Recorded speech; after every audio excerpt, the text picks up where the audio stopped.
Olá, nessa edição da TV Jornal da Mulher Brasileira, vamos destacar uma brasileira que vai nos dar uma visão de como que está a educação escolar na atual conjuntura. Nós vamos falar com a professora Patrícia Lopes de Oliveira e ela, que leciona ciências biológicas, vai mostrar para nós como que está essa situação do ensino dessa disciplina e ao mesmo tempo vai mostrar para nós de modo que pais e amigos e colegas possam conversar com as crianças, com os adolescentes, e dizer assim, a importância absoluta de que as pessoas até sigam essa carreira, porque tem falta muito de cientistas, de gente que está dentro desse mercado para promover o desenvolvimento do país, quer seja em saúde, em outras áreas. Nós vamos aprender muito hoje, né? Parece tão simples, a aula de ciência, mas agora nós vamos saber quanto que é importante. Então, professora Patrícia Lopes de Oliveira, o seu olá para as nossas internautas.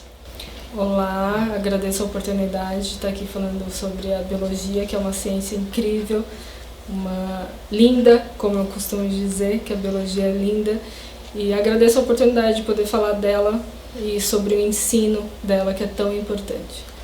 Professora Patrícia, resumindo, a senhora se formou professora, mas também teve outras experiências profissionais fora da área da educação. O que pode citar para nós neste momento?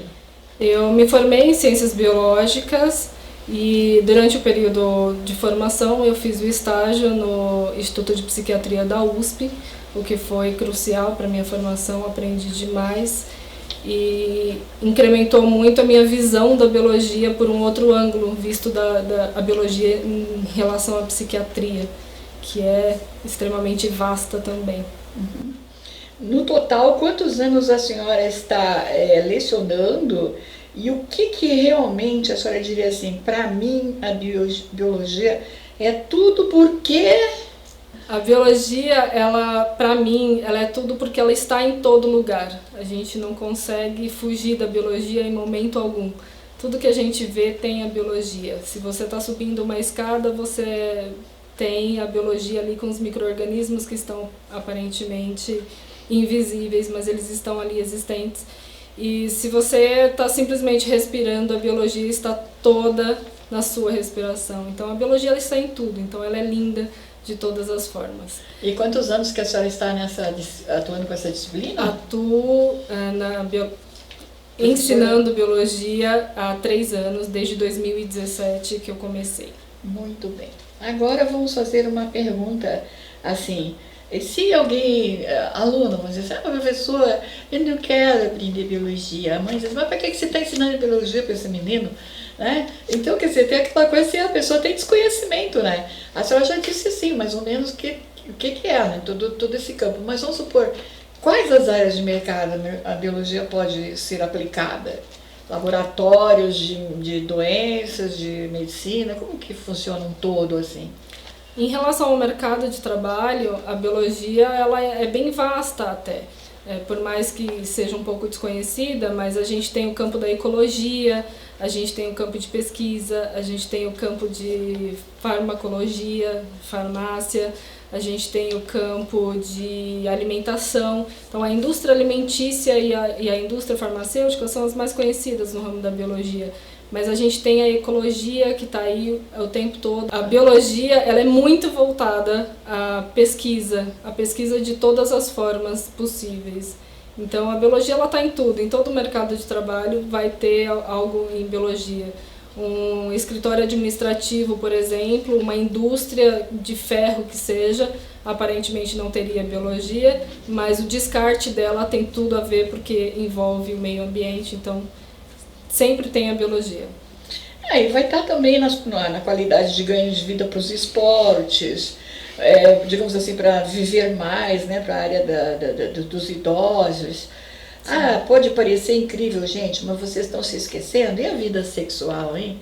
Vai desde o aspecto, né, da natalidade, né, até ao final da vida da gente, e vai ter todos os cuidados da saúde até da higiene, não é? Tudo a biologia está aí. Exatamente.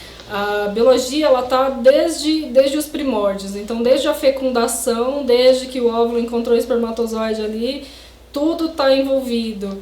E o crescimento, uma criança aprender a higiene básica, o saneamento básico, como que ela trata o meio ambiente. Quando a gente ensina principalmente as crianças a tratarem um animal com cuidado, a tratarem o meio ambiente com cuidado, a não jogar lixo. Quando a gente ensina isso para uma criança, isso fica para o resto da vida.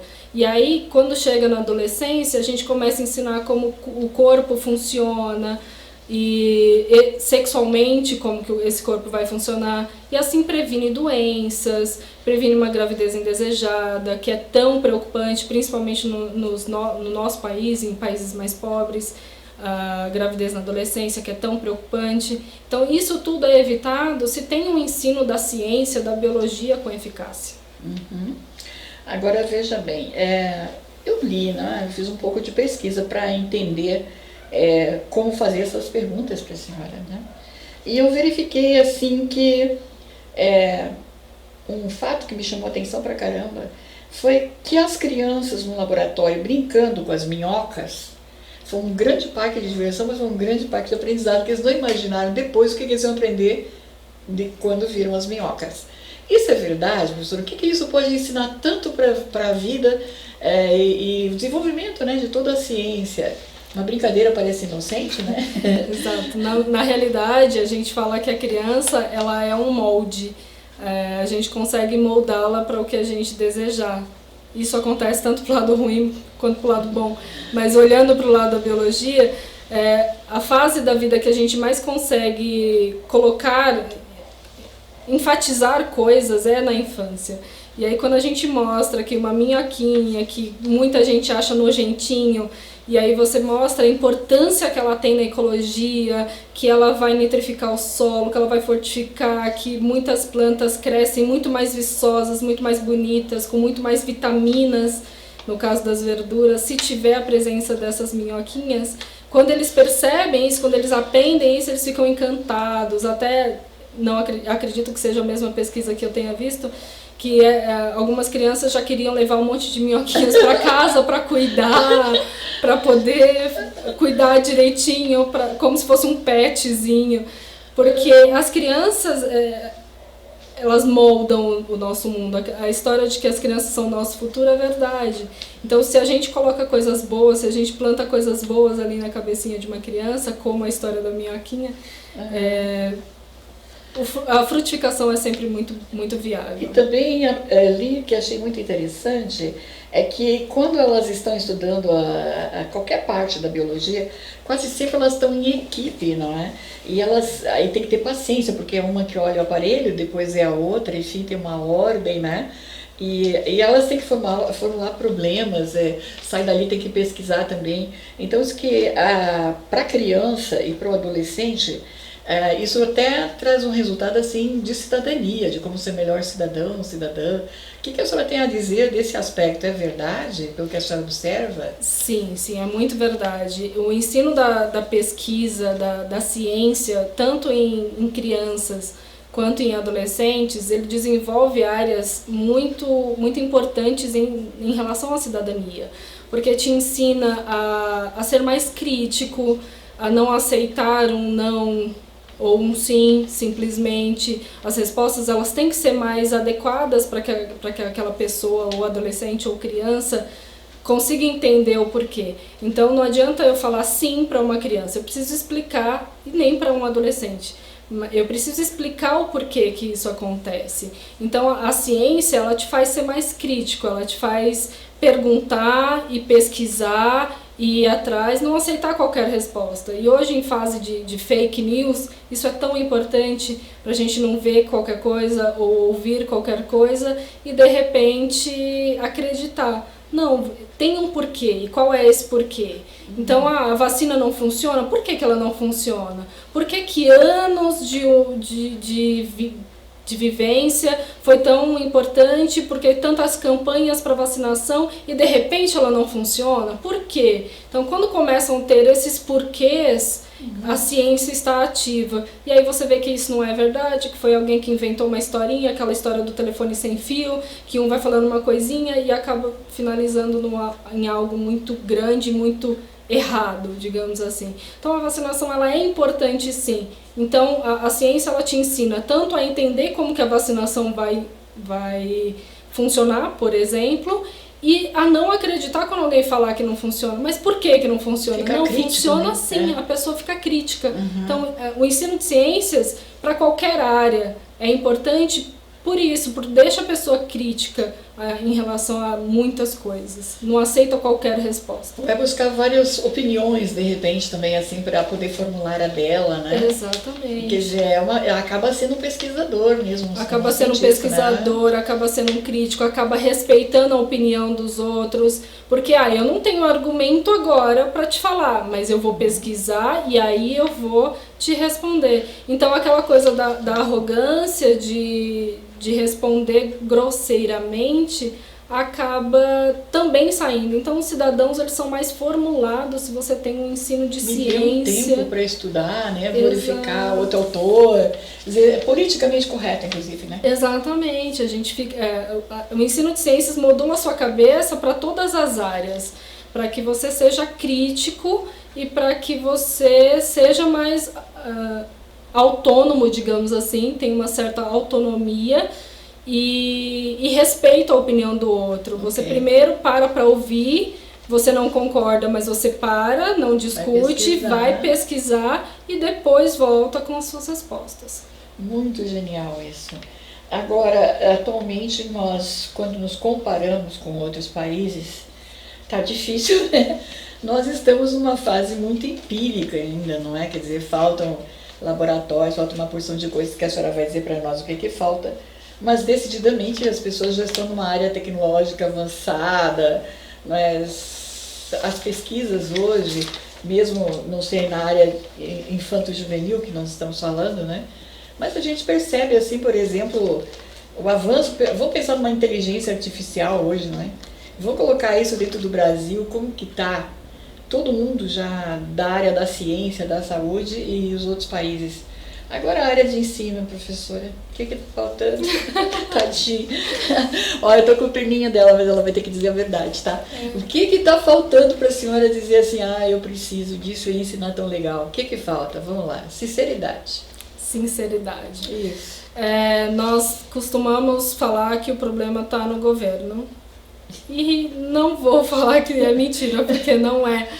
Mas não é só o governo que está faltando. A gente está precisando muito de investimento na educação, de investimento em aulas práticas. Falta muita coisa para a gente ter aula prática, porque uma coisa é eu falar, eu ensinar, explicar determinado assunto, e outra coisa é eu fazer com que eles façam aquele experimento e comprovem tudo aquilo que eu estou falando.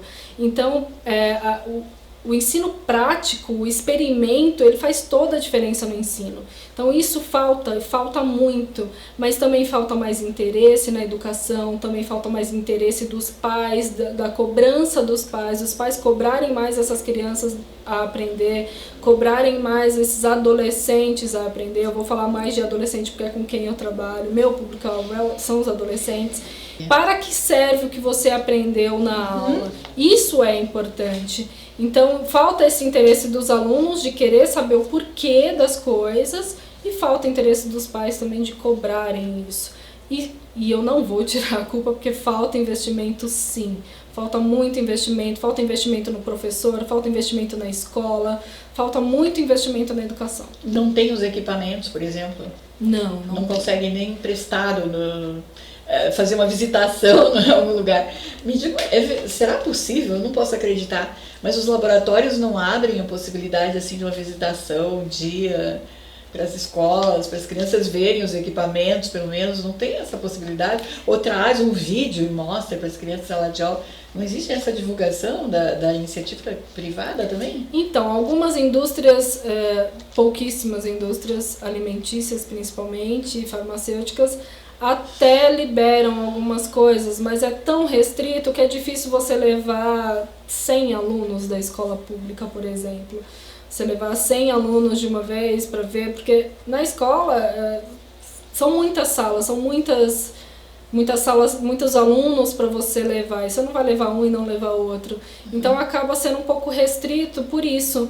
E aí a gente volta a falar da falta de interesse deles, de aprendizagem. Eles não acham tão interessante e aí vira uma bola de neve, né? Acaba que a indústria não libera, e aí vai virando uma bola de neve. Talvez inovar, né? Que a gente está falando. Nós estamos numa época de tecnologia. A criançada já nasceu porque os pais deixaram brincando lá no celular, gente, né? A gente vê aí publicamente criança com 1 ano, 2 anos brigando e assistindo. Em restaurante, nós vimos recentemente, a criança devia ter 1 ano e pouco, botou o aparelhinho na frente dele e ficava acompanhando, a mãe dando os pedacinhos de comida e ele, né? Quer dizer, então eu acho que nós temos que entender também, e aí pensando na grande indústria que amanhã ou depois vai precisar dessas pessoas no mercado, né? Conscientizar essas criaturinhas via vídeos, né? Manda um programa para a escola, filmado para as criançadas ver, para fazer uma redação em cima. Elas vão também aprendendo o que é esse mercado lá fora. Senão como é que vai ser? Vai ser essa mão de obra como também, não é? Eu estou um pouco aflita com o que a senhora me contou, mas eu acho que a gente tem que debater um pouco isso aí também, não é? Sim, sem dúvida. Na realidade, essa coisa do celular na infância já está sendo muito discutida, porque ela é bastante prejudicial, né? E em relação ao mercado de trabalho futuro, realmente vai ter muitos problemas, porque essa criança ela não sabe mais esperar, ela não sabe mais resolver conflitos, ela não sabe lidar com pessoas, então isso acaba infligindo muito no mercado de trabalho. Então, isso já está sendo muito discutido, ainda bem, só que tem que ser muito mais discutido, como você estava falando, muito mais rápido, porque as nossas crianças elas vão precisar se equilibrar, elas vão precisar discutir, elas vão precisar pesquisar, elas vão precisar aprender a se acalmar, porque todo mundo sabe que o mercado de trabalho nunca vai ser um mar de rosas, o mercado de trabalho é competitivo, é tenso, e a gente precisa se acalmar, a gente precisa pesquisar, a gente precisa ter esse autocontrole, e essas crianças elas estão perdendo justamente porque não sabem mais esperar, as crianças não sabem mais se distrair sem um equipamento eletrônico. Daí talvez essa sugestão, né? Poderiam recursos humanos pegar um técnico, filmar, né, algo para que serve, deixa de ser aqui é um laboratório, nós fazemos isso, dizendo que não é.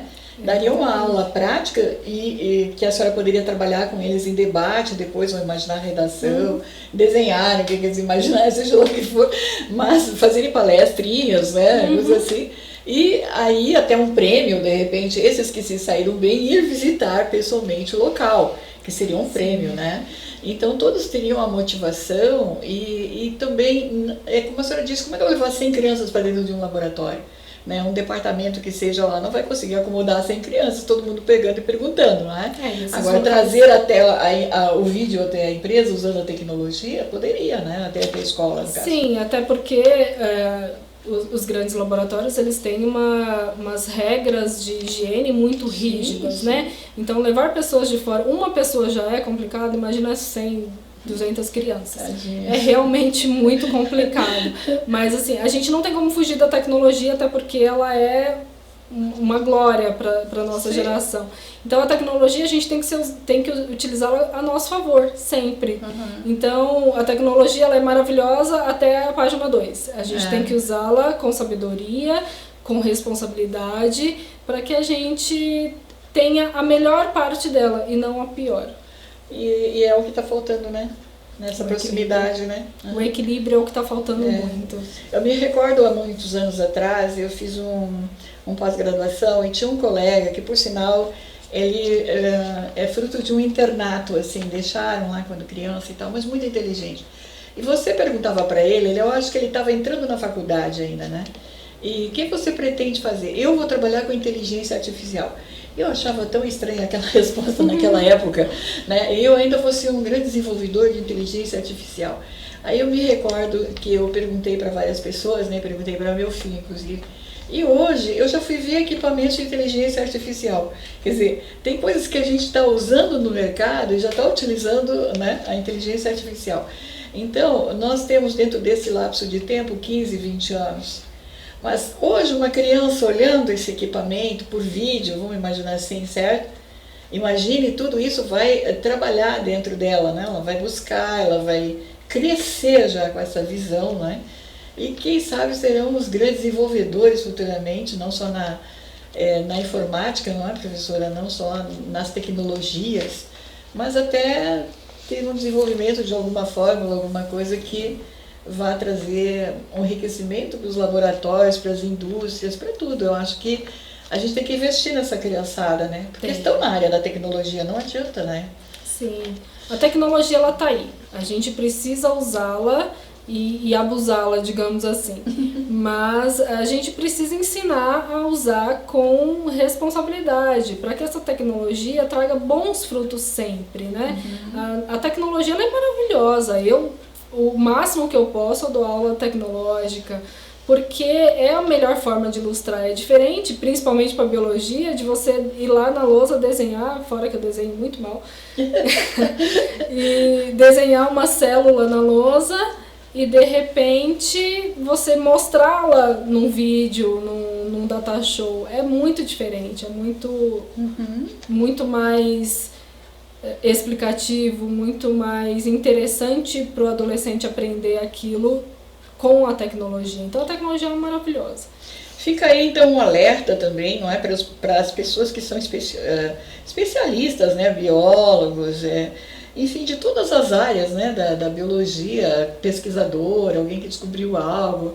Vamos lá pensar também nesses futuros, não é, cientistas, né, e quantas pessoas começaram do nada na infância, foram incentivadas, né, e tiveram ânimo e desenvolveram, e aí construíram tantas coisas magníficas aí para a nossa sociedade que parecia impossível, né? Era um sonho maluco, e daí, olha, quantas coisas que resolveram, né, para o mundo dessa forma. E o incentivo é infanto-juvenil, a senhora tem razão, né?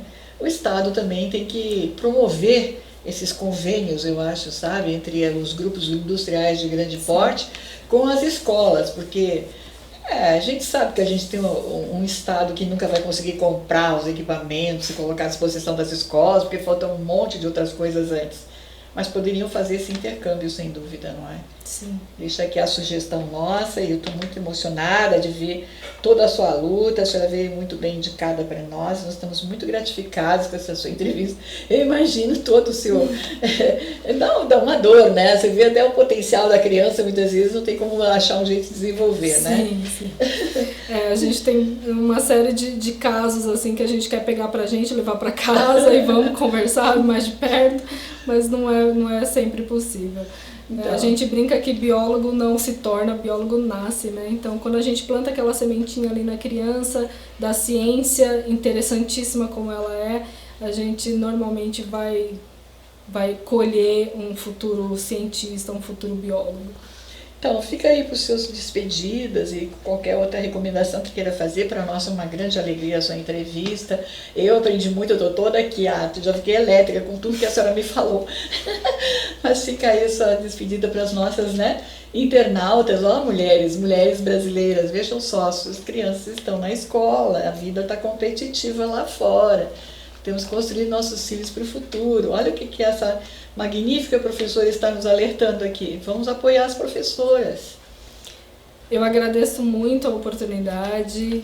Confesso que eu sou um pouco tímida para gravações, mas visto a importância do assunto, é muito importante que a gente fale de educação, que a gente fale de ciência, que a gente fale de pesquisa.